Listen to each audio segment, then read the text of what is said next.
Hi student, मैं संतोष विश्वकर्मा और आज हम स्टार्ट करेंगे क्लास 11th की केमिस्ट्री यूनिट 3 और यह हमारा पार्ट 4 होगा।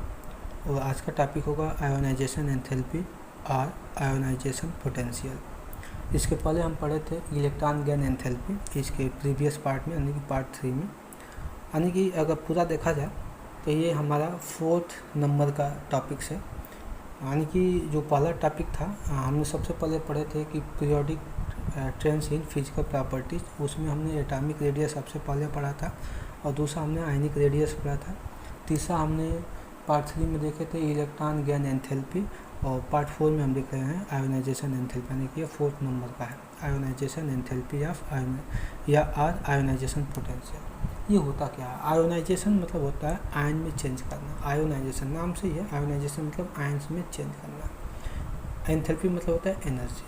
तो हम किसी भी एटम को हम इतनी एनर्जी दें कि उससे उसके आउटर सेल से इलेक्ट्रॉन बाहर निकल जाए और वो आयन में चेंज हो जाए, आयन में चेंज हो जाए, उसी को आयोनाइजेशन बोलते हैं। यानी कि सपोज यहाँ पे सोडियम है, देखिएगा यहाँ पे हम यहाँ पे दिखा देते हैं, ये सोडियम है और सोडियम पे जानते हैं 11 टोटल क्या है, 11 इलेक्ट्रॉन्स होते हैं, एटॉमिक नंबर होता है। अगर यहाँ से एक इलेक्ट्रॉन हम बाहर निकाल लें तो सोडियम पे एक इलेक्ट्रॉन की कमी होगी, तो कमी को हम पॉजिटिव चार्ज से दिखाते हैं। तो इसी को हम बोलते हैं आयोनाइजेशन। यानी कि हम आयोनाइजेशन मतलब एटम को आयन में चेंज करना।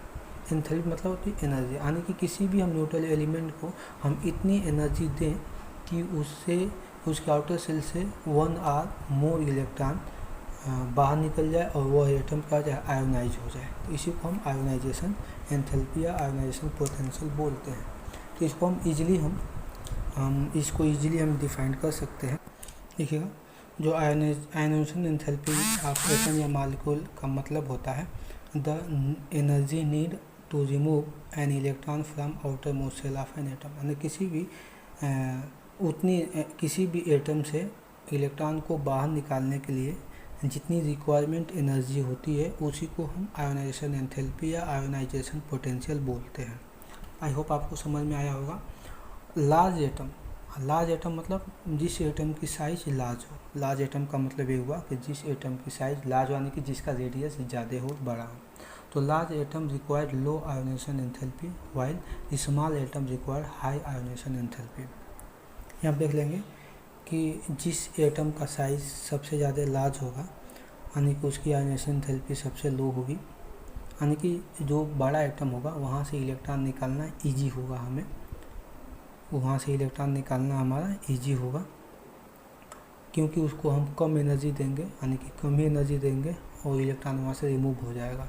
लेकिन जो एटम स्मॉल होगा, जो स्मॉलर साइज का जो एटम होगा, उसको एनर्जी ज़्यादा की ज़रूरत पड़ेगी इलेक्ट्रॉन को बाहर निकालने के लिए, क्योंकि जो स्मॉल एटम होगा वो उसका जो इलेक्ट्रॉन होगा वो न्यूक्लियस से ज़्यादा न्यूक्लियस क्या करेगा, उस इलेक्ट्रॉन पे ज़्यादा अपना अट्रैक्टिव फोर्स लगा के रखेगा। यानी कि वो इलेक्ट्रॉन जल्दी हम निकाल नहीं पाएंगे। यानी कि उसके लिए हमको क्या करना पड़ेगा, ज़्यादा एनर्जी की रिक्वायरमेंट पड़ेगी। इसलिए बोला जाता है यहाँ पे कि जो स्मॉल अमाउंट या स्मॉलर साइज ऑफ एटम होते हैं वहाँ पे हाई आयोनाइजेशन एंथैल्पी रिक्वायरमेंट होती है, और जिसके लार्ज साइज ऑफ एटम होते हैं उसकी आयोनाइजेशन एंथैल्पी क्या होती है, लो होती है। आप इसको याद रखना पड़ेगा। इसको प्रूव करने के लिए और आपको थोड़ा वेट करना पड़ेगा, क्योंकि ये जो वॉल्यूम सेकेंड का जो टॉपिक्स है एस ब्लॉक पी ब्लॉक, वहीं पे ये सब आपको मिलेगा पढ़ने के लिए। बस आप इतना ही जानेंगे कि जो लार्ज एटम होगा उसकी आयोनाइजेशन एंथैल्पी लो होती है और जो स्मॉलर एटम होता है उसकी आयोनाइजेशन एंथैल्पी हाई होती है। अगर सपोज देखिएगा, अगर सपोज कोई मेटल है, कोई मेटल है और कोई मेटल या कोई एलिमेंट, सारी एलिमेंट ही कर लीजिए, कोई एलिमेंट है और हम एनर्जी दे रहे हैं, प्लस एनर्जी लिखा है, प्लस एनर्जी मतलब इसको हम एनर्जी दे रहे हैं। तो यहाँ पे एनर्जी देंगे तो इसके आउटर से इलेक्ट्रॉन क्या हो जाएंगे, बाहर निकल जाएंगे, जैसे हम ऊपर बताए हैं, और ये यम पे क्या आ जाएगा, पॉजिटिव चार्ज आ जाएगा। तो अगर थोड़ी सी हम एनर्जी देंगे तो एक इलेक्ट्रॉन निकलेगा, और थोड़ा एनर्जी और बढ़ाएंगे तो हो सकता है कि 2 इलेक्ट्रॉन निकल जाए तो 2 पॉजिटिव थोड़ी एनर्जी और बढ़ाएंगे तो हो सकता है ज़्यादा इलेक्ट्रॉन निकल जाए और वो उसमें क्या हो जाए कि 3 इलेक्ट्रॉन, मान लेते थोड़ा और एनर्जी बढ़ाते तो 3 इलेक्ट्रॉन बाहर निकल जाएंगे तो 3 पॉजिटिव आ जाएगा। तो वो डिपेंड करता है कि किसी एटम के किसी भी एलिमेंट के पास उसके आउटर सेल में कितने इलेक्ट्रॉन है, इस पर डिपेंड करता है कि हम कितने इलेक्ट्रॉन बाहर निकाल सकते हैं। अगर हम इसको हम ऐसे भी लिख सकते हैं, देखिएगा इसी चीज़ को हम ऐसे लिख सकते हैं कि यहाँ पे लिख सकते हैं कि mg है और यहाँ पे एक इलेक्ट्रॉन निकला है तो इसको हम फर्स्ट आयोनाइजेशन बोलते हैं, तो E फर्स्ट लिखते हैं इसको, E फर्स्ट, इसको हम ऐसे लिख सकते हैं यहाँ पे इसी चीज़ को हम। तो यहाँ से मतलब हो गया M है, यहाँ से फर्स्ट आयोनाइजेशन मतलब यानी कि एक इलेक्ट्रॉन यहाँ से बाहर निकाला जा चुका है। ये I है, ये I है, तो I मतलब आयोनाइजेशन एंथैल्पी। तो यम लिखें, यम मतलब क्या है, ये कोई एलिमेंट है और आयोनाइजेशन एंथैल्पी यहाँ पे 1 लिखा गया, यानी कि इसका मतलब क्या है, एक ही इलेक्ट्रॉन इससे बाहर निकला गया, या तो ये लिखिए या तो ये लिखिए। आयोनाइजेशन एंथैल्पी को हम आयोनाइजेशन पोटेंशियल भी बोलते हैं, आप ये जानते ही हैं। तो हमारा नेक्स्ट जो टॉपिक्स होगा, अगर हम इसका फार्मूले की बात करें तो आयोनाइजेशन एंथैल्पी देखिएगा, ionization enthalpy is inversely proportional to radius, जैसा कि हम लोग इलेक्ट्रॉन एफिनिटी में बताया गया था, वही चीज़ें यहाँ पे होगी। अगर किसी ग्रुप में नीचे आएंगे तो रेडियस इंक्रीज होगी, तो रेडियस इंक्रीज होगी तो ये डिक्रीज होगा। अगर मान लीजिए पीरियड में हम आते हैं तो ये डिक्रीज होगा रेडियस, तो ये इंक्रीज होगा। ये सब चीज़ें आप थोड़ा वेट करके रखेंगे, क्योंकि ये सब इंटरेस्टिंग चीज़ें हैं और थोड़ा सा माइंडली हैं, सोचने पर मजबूर करते हैं।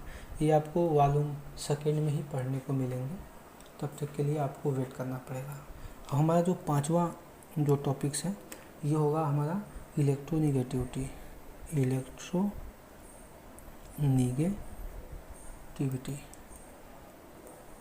देखिएगा ये 5वां टॉपिक है इलेक्ट्रोनिगेटिविटी, जिसको हम EN से भी रिप्रेजेंट करते हैं, EN, और इसको हम रिप्रेजेंट कर सकते हैं IE। अभी यहाँ पे लिखा हुआ है देखिएगा IE, ये हो गया, ये यहाँ पे हम कहीं लिख सकते हैं, लिख लीजिएगा यहाँ पे ब्रैकेट में I और E भी, इससे I मतलब आयोनाइजेशन एंथैल्पी। तो इलेक्ट्रोनिगेटिविटी क्या होती है, इसको हम देखते हैं। इलेक्ट्रोनिगेटिविटी भी बहुत इजीली टॉपिक्स है, इसको हम डिफाइन कर सकते हैं कि electronegativity is tendency of an atom to attract share pair of electron towards itself. अगर किसी भी केमिकल बॉन्डिंग में कोई element share pair of electron को अट्रैक्ट कर रहा है, यानी कि मान लेते हैं कोई एटम है और किसी शेयर पेयर इलेक्ट्रॉन को वो अट्रैक्ट कर लिया है, तो वहाँ पे उसकी इलेक्ट्रोनिगेटिविटी क्या होगी, हाई होगी, उसी को इलेक्ट्रोनिगेटिविटी हम बोल सकते हैं। तो इसको हम डिफाइन कैसे करेंगे, electronegativity is the tendency of an atom to attract share pair of electron an electron, या शेयर पेयर ऑफ इलेक्ट्रॉन देख सकते हैं, एक ही इलेक्ट्रॉन है, बहुत सारे इलेक्ट्रॉन हो सकते हैं। तो इसको हम जैसा कि यहाँ पर हमने बताया इलेक्ट्रोनिगेटिविटी क्या होती है कि शेयर पेयर इलेक्ट्रॉन को, कोई भी एटम अगर शेयर पेयर इलेक्ट्रॉन को अपनी तरफ अट्रैक्ट करता है तो उसी को इलेक्ट्रोनिगेटिविटी बोलते हैं। ये कहाँ पे होता है, ये किसी केमिकल बॉन्डिंग में ही होता है या केमिकल बॉन्ड में होता है। अगर इलेक्ट्रोनिगेटिविटी की बात करते हैं तो electronegativity related to the size of atom and effective nuclear charge से रिलेटेड होती है। तो ये टर्म कुछ नए हैं, इसके लिए आपको थोड़ा सा टॉपिक वेट करना पड़ेगा। आपको पहले ही बताया था कि सारी चीज़ें आपके इस चैप्टर में यूनिट 3 में नहीं है, आपको वॉल्यूम सेकेंड का वेट करना पड़ेगा। तो इसमें हम लिख सकते हैं नेक्स्ट पेज पे कि इलेक्ट्रोनिगेटिविटी EN मतलब होता है इलेक्ट्रोनिगेटिविटी, हम शॉर्ट फॉर्म में लिखे हैं यहाँ पे। इलेक्ट्रोनिगेटिविटी क्या होती है, is related to size of an atom, is related to size of an, जैसा कि यहाँ पे दिखाया हमने कि electronegativity is related to size of an atom and effective nuclear charge. तो हम कह सकते हैं कि अब बोलेंगे आप इफेक्टिव न्यूक्लियर चार्ज क्या होता है। तो इफेक्टिव न्यूक्लियर चार्ज क्या होता है कि अगर न्यूक्लियस की पावर जितनी ज़्यादा बढ़ेगी तो उसी को हम बोलते हैं इफेक्टिव न्यूक्लियर चार्ज। न्यूक्लियस में प्रोटॉन होता है, प्रोटॉन की पावर जितनी ज़्यादा बढ़ेगी उसी को इफेक्टिव न्यूक्लियर चार्ज बोलते हैं। और इसके लिए आपको वेट करना पड़ेगा यूनिट वॉल्यूम 2 के लिए। तो अगर हम बात करें कि कोई एटम कोई एटम की साइज स्मॉलर है और उसकी इफेक्टिव न्यूक्लियर चार्ज क्या है, हाई है, तो उसकी इलेक्ट्रोनेगेटिविटी क्या होगी, हाई होगी। ये हो गया इलेक्ट्रोनेगेटिविटी। अगर इलेक्ट्रोनेगेटिविटी की बात करें कि जितने भी एटम्स हैं, जितने भी पीरियोडिक टेबल्स में एलिमेंट हैं, सारे एलिमेंट्स की इलेक्ट्रोनेगेटिविटी डिफरेंट होती है और इलेक्ट्रोनेगेटिविटी की वैल्यू आपको रिमेंबर नहीं करना है। ये वैल्यू अगर आता भी है तो एग्ज़ाम में दिया रहेगा। हम यहाँ पे देख लेते हैं। अगर फ्लोरीन की बात करें तो पूरे पीरियोडिक टेबल में हाइड्रोजन फैमिली का जो फ्लोरीन है, फ्लोरीन की साइज़ सबसे स्मॉलेस्ट होती है। तो यहाँ पे लिखें जो स्मॉलर साइज़ की होगी, जिसकी न्यूक्लियर चार्ज इफेक्टिव होगा, तो उसकी इलेक्ट्रोनेगेटिविटी क्या होगी, हाई होगी। तो फ्लोरीन की सबसे ज़्यादा इलेक्ट्रोनेगेटिविटी हाई होती है पूरे पीरियोडिक टेबल के अंदर।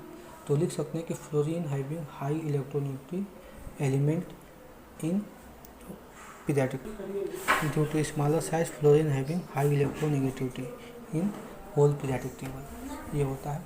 अगर हम बात करें यहाँ पे, अभी हम हाइड्रोजन फैमिली की बात कर रहे हैं ग्रुप 17 की, तो इसमें fluorine, chlorine, bromine, iodine and astatine आएगा यहाँ पर। देखिए फ्लोरीन का 9 होता है, इसका 17 होता है, ऐसे इसका एटॉमिक नंबर बढ़ता चला जाएगा। ये इनका एटॉमिक स्ट्रक्चर है। फिर कल बाहर आई आंटी ग्रुप 17, जिसको हम हाइड्रोजन फैमिली बोलते हैं, हाइड्रोजन फैमिली इसको बोलते हैं, हाइड्रोजन फैमिली, इसको हाइड्रोजन फैमिली बोलते हैं। ये स्पेलिंग मिस्टेक है, देख लीजिएगा। तो यहाँ पर देखिएगा साइज़ इसकी सबसे छोटी, क्योंकि नंबर ऑफ इलेक्ट्रॉन यहाँ पे कम है, तो इसकी रेडियस भी क्या होगा, कम होगा, नंबर ऑफ सेल कम होंगे और साइज़ इसकी छोटी होगी। लेकिन जैसे जैसे हम नीचे आते चले जाएंगे तो नंबर ऑफ इलेक्ट्रॉन सब में बढ़ते चले जा रहे हैं, और जब नंबर ऑफ इलेक्ट्रॉन बढ़ेंगे तो नंबर ऑफ सेल भी बढ़ेगा, और नंबर ऑफ सेल बढ़ेगा तो इसकी साइज़ और ज़्यादा बड़ी हो जाएगी, इसकी साइज़ और बड़ी हो जाएगी, इसकी साइज़ और बड़ी हो जाएगी, और इसकी और ज़्यादा बड़ी हो जाएगी। देख लीजिएगा।